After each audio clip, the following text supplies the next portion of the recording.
Hey, everybody, welcome to Breakfast All Day. Matt, Christy, Alonso, we're all still here. We're all still Zooming, but one of these days we're going to iron out our schedules. But, you know, it's summer. There's things happening. What are you going to do? It's my fault. Just put it out there. It's my fault. I'm the one with the time constraints. I'm the one with the 11-year-old child with camp. See, if you would teach that kid to drive, I think we would all be much better off. But no. And so he's in basketball camp this week. Right, he's only 11. He's in basketball camp this week. He's in Minecraft camp next week. Eventually, he'll be in junior guards. It's better than having him sit on that couch all day. You guys, he would do that. Nope, absolutely. I hope he's squeezing in some summer reading too. You know, he loves to read. He's taller than you now, so that means he's tall enough to drive. Like if you can get behind the wheel, pedals, then so can he. I would like to correct that, if I may. He's not taller than I am. He's an inch shorter. He's getting real close, but his feet are giant. So the feet could reach the pedals. What if you're okay? But what if you're not wearing heels? Someone's going to start wearing stilettos around the house. He has giant feet and giant hands. There's hope that Chris's DNA will prevail for him.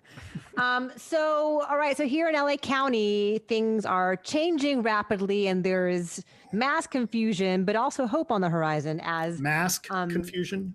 Mask confusion. And we quote unquote reopened here in LA County on June 15th.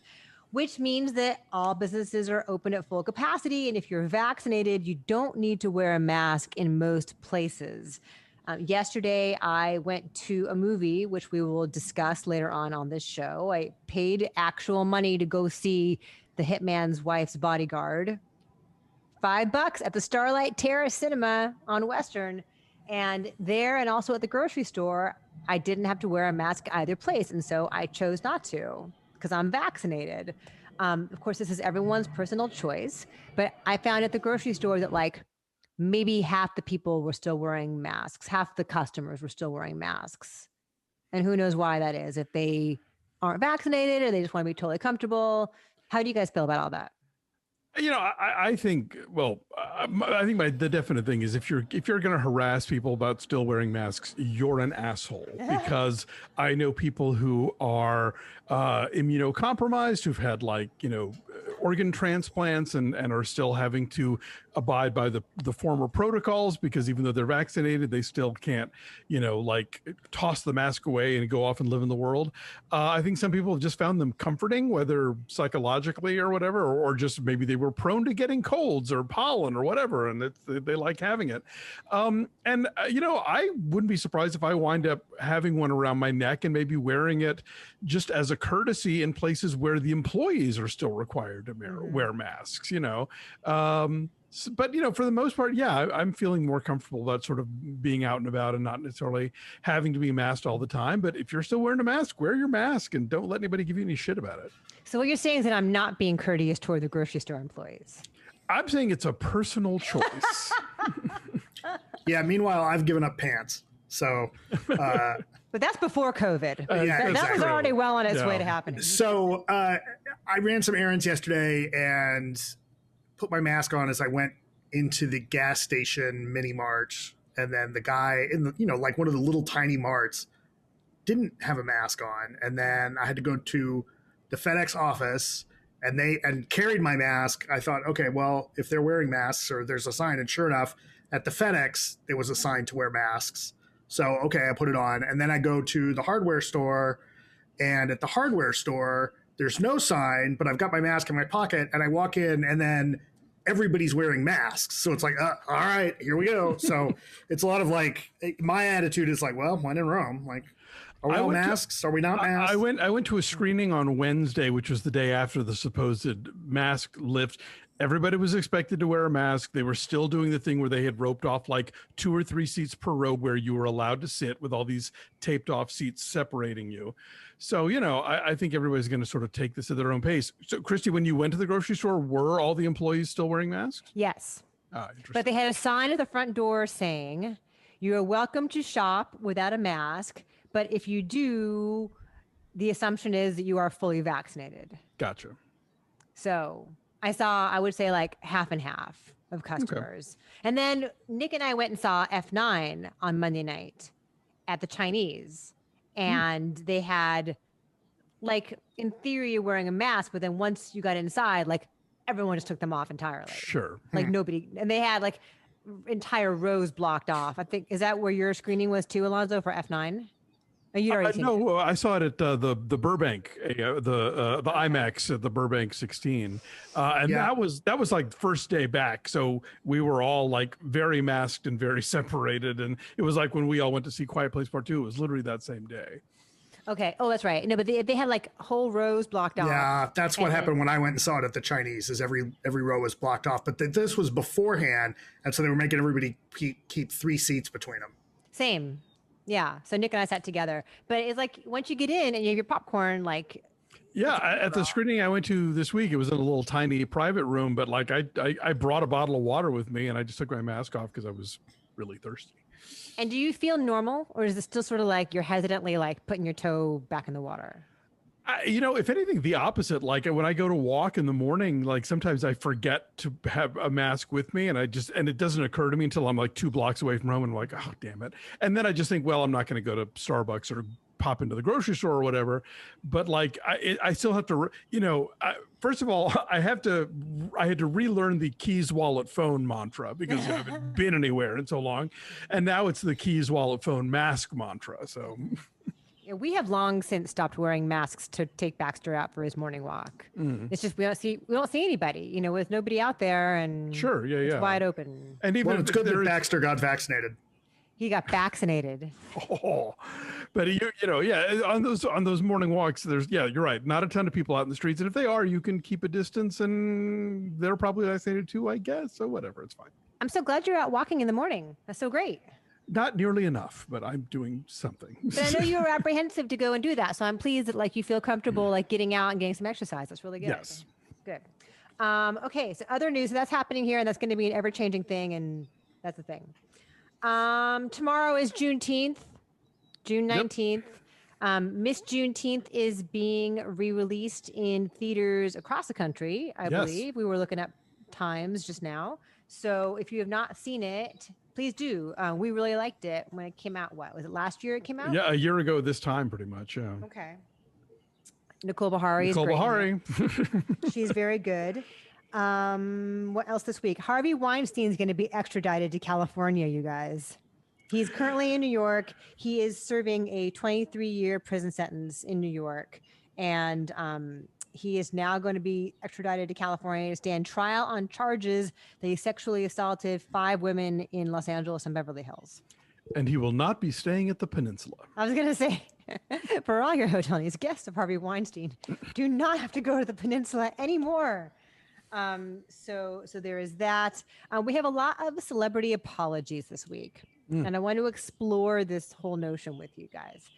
So Lin-Manuel Miranda apologized because there was a bit of a backlash when In the Heights came out last week. People felt angry that in this diaspora of different Latin American cultures, that there was not enough of an Afro-Latino representation within the film, certainly not in any of the lead roles.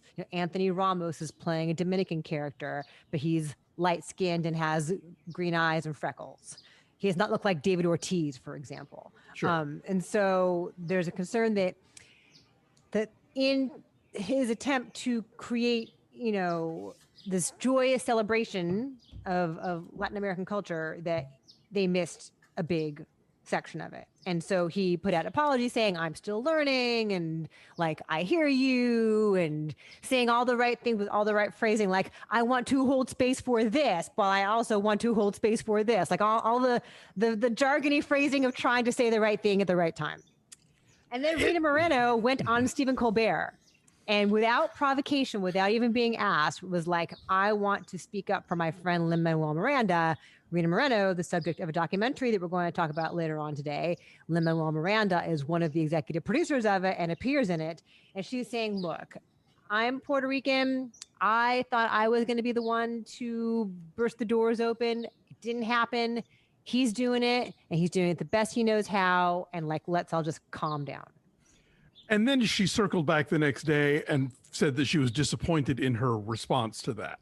Oh, I didn't see that part. What was she pointing at? Hang on, I'll pull it up. Yeah, she basically kind of acknowledged that, because here's the thing, Colbert, you could even tell, was sort of trying to guide her to saying this in a way of like acknowledging, the accomplishments of Lin-Manuel Miranda, but also understanding that the people who are, bringing this issue up have a point, and that it's an issue that needs to be raised. Rita Moreno says she's disappointed with herself for In the Heights remarks. This is from EW. I'm incredibly disappointed with myself, she wrote, while making a statement in defense of Lin-Manuel Miranda on the Colbert Show last night. I was clearly dismissive of black lives that matter in our Latin community. It is so easy to forget how celebration for some is lament for others. In addition to applauding Lin for his wonderful movie version of In the Heights, let me add my appreciation for his sensitivity and resolve to be more inclusive of the Afro-Latino community going forward. See, you can teach this old dog new tricks. Okay.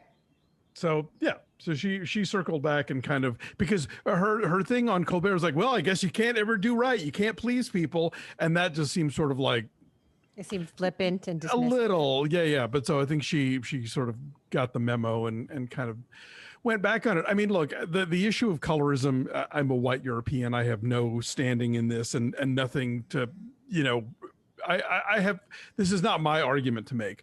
Monica Castillo, who reviewed the film for me at TheWrap and who is a brilliant writer, had a great piece about this on NPR.org, talking about how this is sort of a Hollywood history thing, going back to like Merle Oberon, hiding the fact that she was of mixed race, and light-skinned characters in films about, Black or Latino subjects, that kind of thing. So I would very much recommend that people go read that piece, because she brings a really interesting perspective to it and places this in a very important context. Matt, what are your thoughts? Yeah, I feel like Miranda's response is basically like, yeah, we could have done better and we're going to try and do better, right? Which is great. I think that, I can understand how it's frustrating that a movie specifically about one group's, or a group's experience still struggles, because that's what happens. I'm a little surprised that no one, or at least I haven't seen anyone, ask John Chu anything about it. Not that I'm casting blame, but he was also involved in the casting. I have seen that come up, because this same issue dogged John Chu when Crazy Rich Asians came out. Yeah, I mean, how so? What was the issue with Crazy Rich? Because there was, and I'm forgetting now which nationality we're talking about, but the only set of these sort of like darker Asian characters you see are like the guards at the mansion, and everybody else is, basically the same issues of like race and representation came up with Crazy Rich Asians. And so I have seen his name bandied about in this, but I think Miranda is being looked to as like, you're the driving force here. This is your community. You were supposed to really maybe do better at presenting, more of a full picture of that community. Yeah. The closest I've ever had with any interaction with that, I mean, I have not personally had any issues. I have the luxury of like, I can go out and tan and get as dark as the fuck I want. Right. And like, it's not a big deal. But in my 20s, I had a girlfriend who was half Peruvian, half Puerto Rican. And it was very important to both. Well, it was primarily important. Like, she would talk about how she didn't want to get real tan because it meant something. Right. Like it mattered. At that time. Now, I don't know that it does now, but it mattered to her and her family at that time.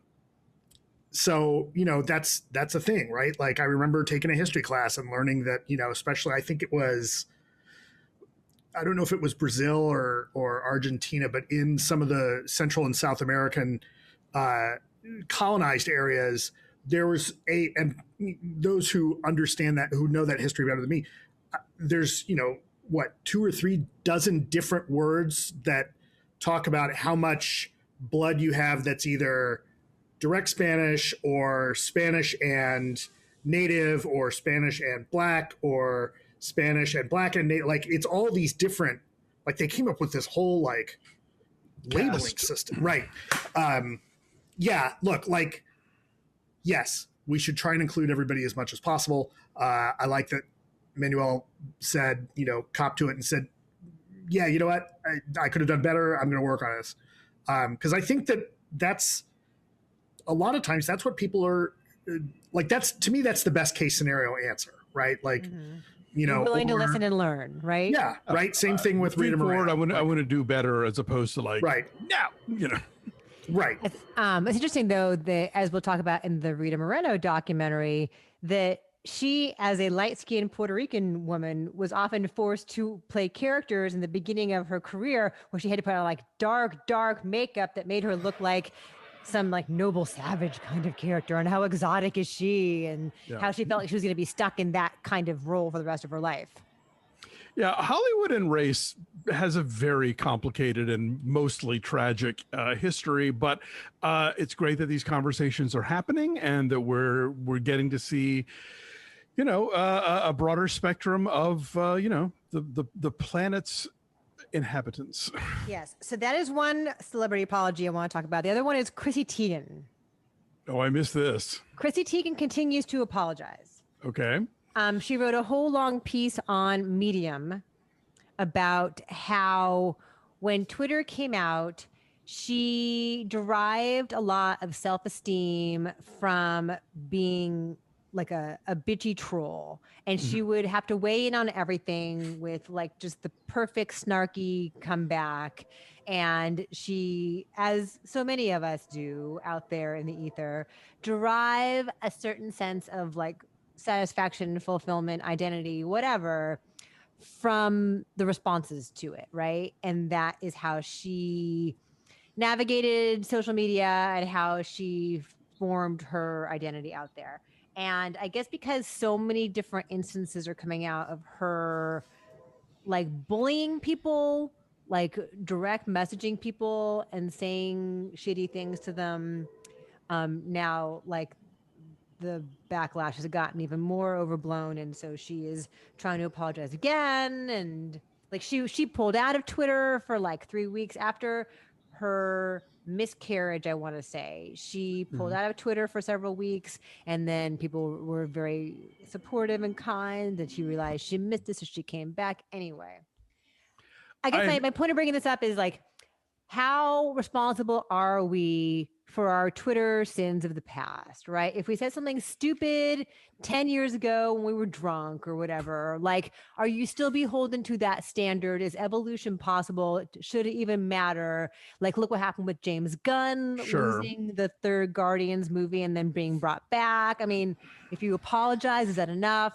What do you guys think? I am endlessly thankful that I did not own a computer and go online until I was 30. So yeah, I can't imagine the people who like went through their teens and 20s online and like figuring out who they are and saying things off the cuff and then later having to either erase it all or apologize for it all. Look, that's the thing that bugs me about this whole made up cancel culture thing, is that it doesn't exist. Like, people have the capability to grow and improve and apologize. And if they want to talk about that and they don't just sort of pay lip service, but do the actual effort of changing the person that they were and the stuff that they used to do and think and turning that into something positive, then, that's just how people live their lives. You grow up and you become a better person, ideally.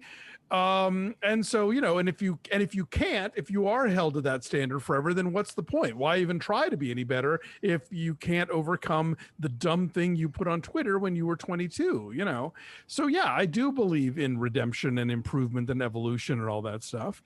But you did say it and it is out there. And so unless you've gone back and really scrubbed it well, like, when the receipts pop up, you got to just own your shit and like cop to it and apologize. Matt, what do you think? As a longtime internet person, what do you think about this, Matt? Look, if it isn't the consequences of my own actions. I'm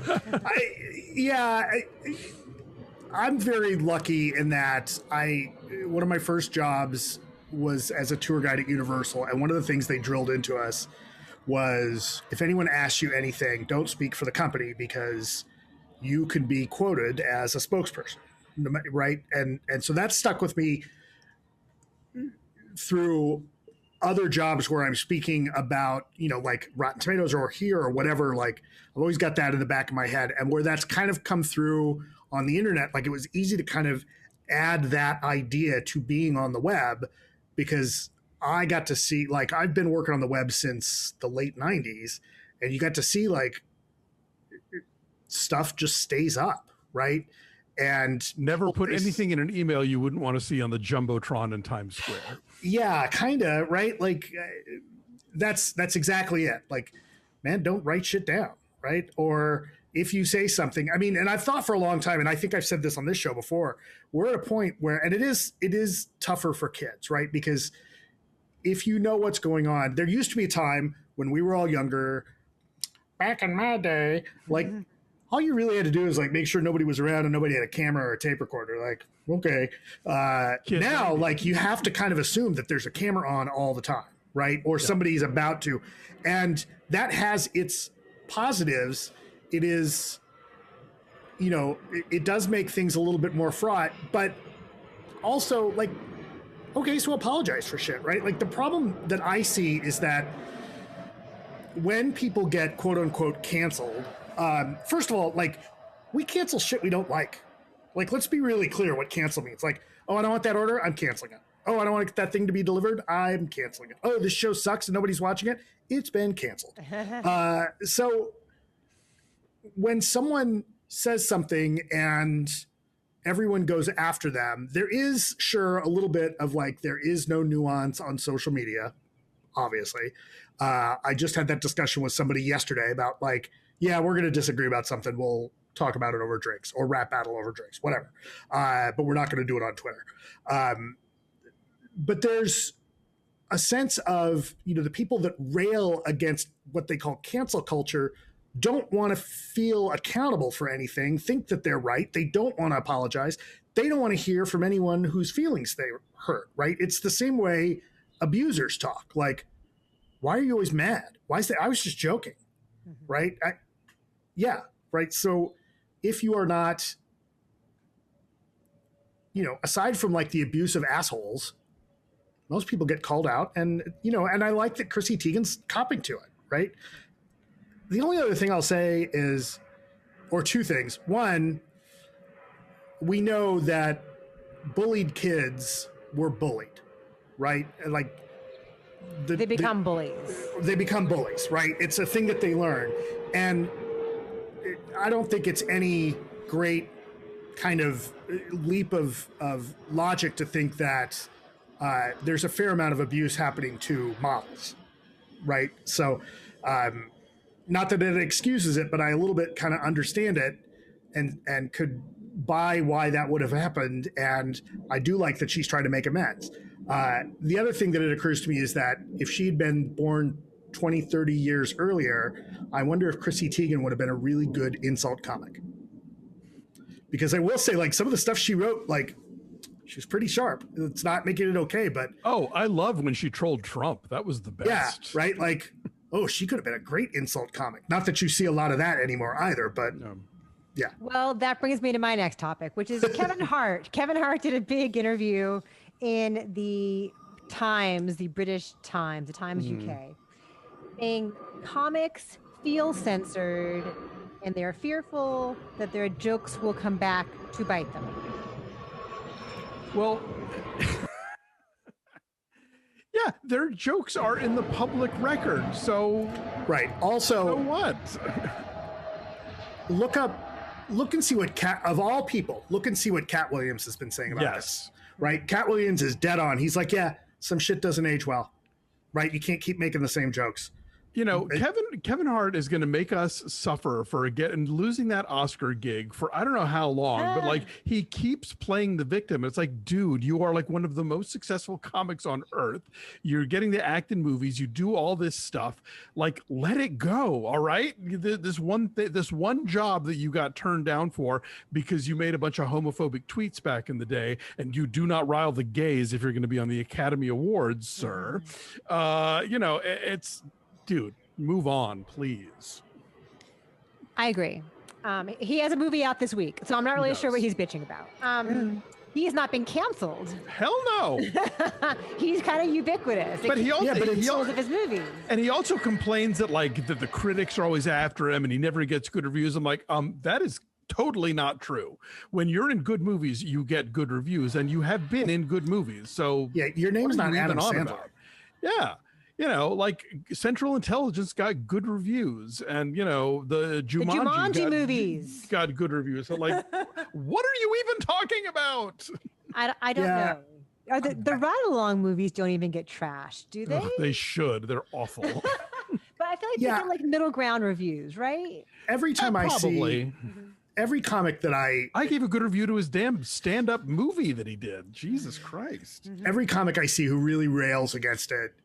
It just, when I hear the subtext, and I know that it's not intentional, but the subtext to me is, oh, you just don't want to write new stuff? Like that's your gig?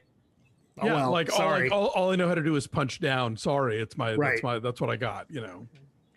There are a lot of great comedians out there, and they are still great, even in an era in which there is clapback because they say, you know, when you say something stupid. So maybe don't say something stupid.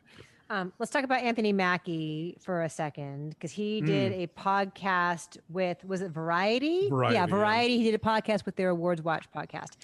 And this got totally lifted out of context and became the thing that was trending on Twitter all day long yesterday. But he gets asked about the depiction, or rather the interpretation of the Sam and Bucky friendship as a bromance and possibly more. Like, what did he think about the way some fans cling to that relationship as something potentially romantic? And he responded to that and again, lifted out of context, it makes him sound like he protests too much. But he basically said, why can't a couple of guys just go have a beer together? Why can't they just be friends?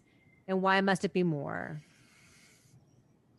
I think his phrasing could do with some work, mainly because, like, you know, the whole shipping thing has been a phenomenon in pop culture for quite a while now.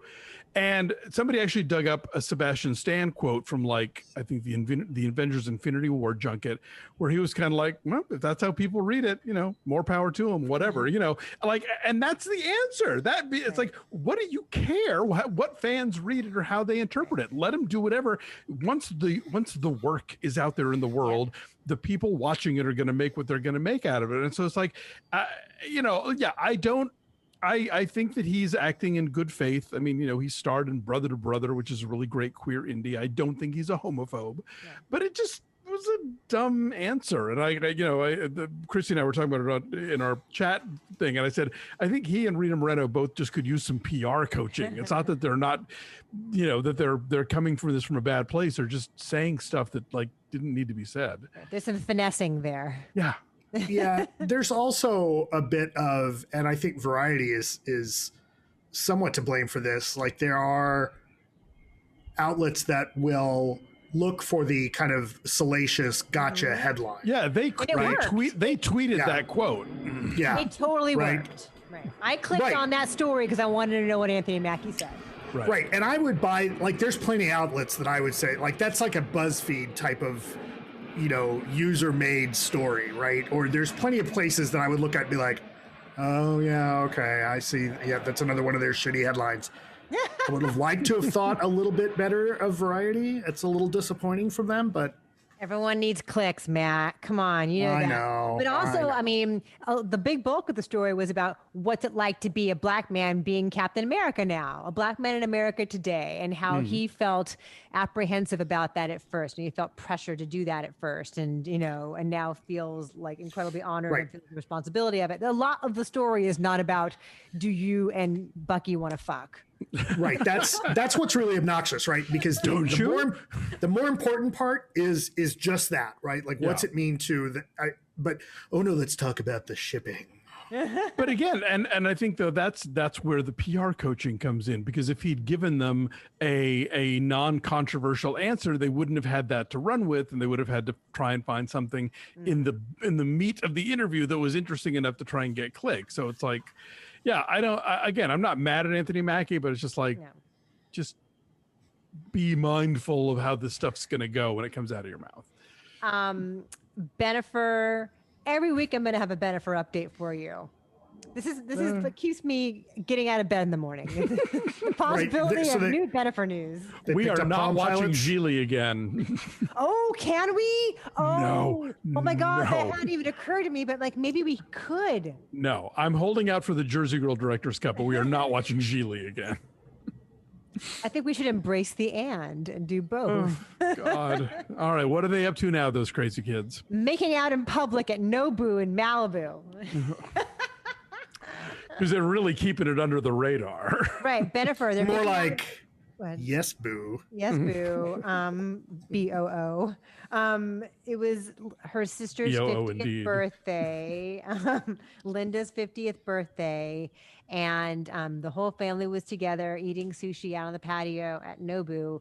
And we see the New York Post is all over this with long lenses. Sorry, circling back to Rita Moreno saying that, like, oh, I tried to make the Puerto Rican thing happen, and now Lin-Manuel did it. I was thinking, like, what does J-Lo think about that quote? She's like, excuse me. She was on the 6 in between all of that stuff happening. Yeah. So you see them like fondling one another's faces and like nuzzling each other and making out in public. So. Y'all, we're trying to eat. and she's moving back to Los Angeles to be closer to him, supposedly, because she has homes everywhere, of course. Of course. But she was living with Alex in Miami with all their kids, and they've got a place in New York. And I guess she's going to move back to her LA place in Bel Air to be near Ben. And if things don't work out, she can always move into the spare home of the woman who directed Hustlers. She has to work around all of Bo Burnham's equipment. Is that where he shot it? That's where he shot it. They're like back their guest house or whatever. Yeah. Oh, I knew. Oh, that's right. He's with Lorene Scafaria. Okay, I knew that you could tell it's a guest house, as we talked about last week, but I didn't realize it was their guest house. Yes. He's not by himself. He's not totally alone. Peeling back the curtain. I feel lied to all the time. Thank you to whichever listener was that pointed us to the "art is a lie" clip. It's like that should have run at the beginning of this special, and it would have made everything much more clear. Am I the only one that finds it a little like lowbrow that you're making out at your sister's birthday party? Like, that's tacky, especially like at a sushi place. There's going to be a lot of wasabi breath going along there. They missed each other, you guys. We don't understand the passion. We've all been with our people for many years. A long hug, right? But like, footsie under the table. But come on. I just think that we have all lost our sense of romance because we have all been with our respective people for many, many years, and we don't know what it's like to have the flush of a new romance the way Ben and J-Lo are feeling. The new old romance, yeah. Right. It's exciting. Somebody, I didn't read the story. All I saw was a headline that somebody had asked Jennifer Garner what she thinks, and I thought, oh, I'm not reading that. That's so obnoxious. I want to read that. What did she say? I told you I didn't read it. Oh. She's fine. She'll be fine. Chrissy's going to be at the airport with the TMZ people waiting to ask the question. What's in your wallet? I want to know. Okay, so we have a Greenland sequel coming. Do we ever review Greenland on this show? Did we? Did we not? I don't know. It's really good, you guys. It was okay. By Gerard Butler's standards, it was gold, you know. What are they going to call the sequel? Iceland? Maybe. Well, the thing is, like, Greenland has a great ending, and I'm not going to spoil it here, but like, it's not the kind of ending that makes you think, oh, I hope the sequel will now answer all these questions I have. No, the sequel is just going to be a whole other kind of movie, which we've seen a million times. So where do they go next? Yeah, it'll be Too Green to Land. There you go. And I have a bit of sports news for you. Then I'm almost done. So Rafael Nadal has pulled out of Wimbledon and the Olympics. He has played in the last 4 Olympics. He's Spanish, right? I think so. And he's carried the flag for his country. He's the French took a toll on his body. He's not going to play again. Naomi Osaka also has pulled out of Wimbledon, but she will play in the Olympics for the United States. And so she is somebody who has brought attention to the need for taking mental health breaks and taking care of yourself within the pressure cooker of this sport. And so she's taking some time to be with her friends and family to get geared up for the Olympics. Speaking of the French Open, William Klein's 1982 documentary, The French, which is being reissued and presented by Wes Anderson, because we know he loves vintage tennis gear, is opening today at metrograph.com. It's an online-only release. I haven't seen it. Robert Abley reviewed it for TheWrap and really dug it. And so if you're a tennis fan, this is like the 1981 French Open. So it's Borg and McEnroe and Chris Evert and Martina Navratilova and Yannick Noah and like the stars of that era. And apparently William Klein got tons of access. He was a documentary filmmaker and like fashion photographer. He's kind of legendary. So if you've never seen The French, check it out. I've never seen it, but Robert Abley is the right guy to assign that to. He knows What was tennis.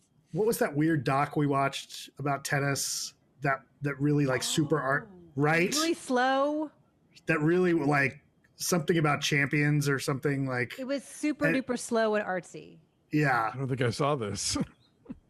Yeah, I remember we watched it. It was tricky. Yeah, it was super weird. I'd forgotten about that. Also, my last bit for you, Ned Beatty died this week at age 83. Yes. One of the great utility players. You could put him in just about anything, and he was amazing. I did a phoner with him like 30 years ago for the Prelude to a Kiss movie, and just charming and funny and really interesting, and yeah, just somebody that one of those actors you see in the opening credits, you're like, well, that scene's gonna be good, you know. Yeah, he's so good, so bumbling in Superman. And the whole bit about Otisburg is so hilarious. And Otis gets his own theme, right? In that, I mean, we overlook the John Williams score for that, but the Otis theme in that, you know, his little music cue is so good. Yeah, he's great. I think he was an underrated actor or often overlooked. I mean, he's so great at Network. Also, you really have tampered with the forces of nature, Mr. Beale. We should also mention Frank Bonner from WKRP. Yes, Herb Tarlick died. Yeah. Oh, I don't think I saw that. Interesting. Yeah, Ned Beatty, always good. Whatever. Yeah, you're happy to see him. I think maybe, as you say, Matt, overlooked perhaps because there was such an understated kind of everyman quality to him that there wasn't anything flashy, but it was always like solid. Several critics I know have said you should check him out in a movie called Spring Forward that I've never seen. I would recommend, if you're looking for a deep cut where he gets a meaty role, look for a film called Hear My Song. Oh, yeah. I was thinking of him from Superman, of course. Anyway, that's all the news I have for you guys. All right. Well, if you've got marquees, keep sending them our way. We'll have more of a collection for you next week as theaters start reopening around the world, and at least around the U.S. and ideally in other places as well. Anyway, I didn't get to any this week. Sorry, everybody. No worries. Always lovely to see you guys. So thanks for watching. Like this video, subscribe to our YouTube channel, follow us at BeFastAllDay on Twitter, Instagram, and Facebook. And of course, check out our Patreon page, patreon.com/BeFastAllDay. We're keeping up with all the crazy shenanigans on Loki. Christy and I will be wrapping up an amazing season of Handmaid's Tale. And next week, we'll be doing our off the menu selection for Pride Month. So lots of cool stuff only our subscribers get to see. Patreon.com/BeFastAllDay. Have a good week. Take care of yourselves and each other. We'll see you next time.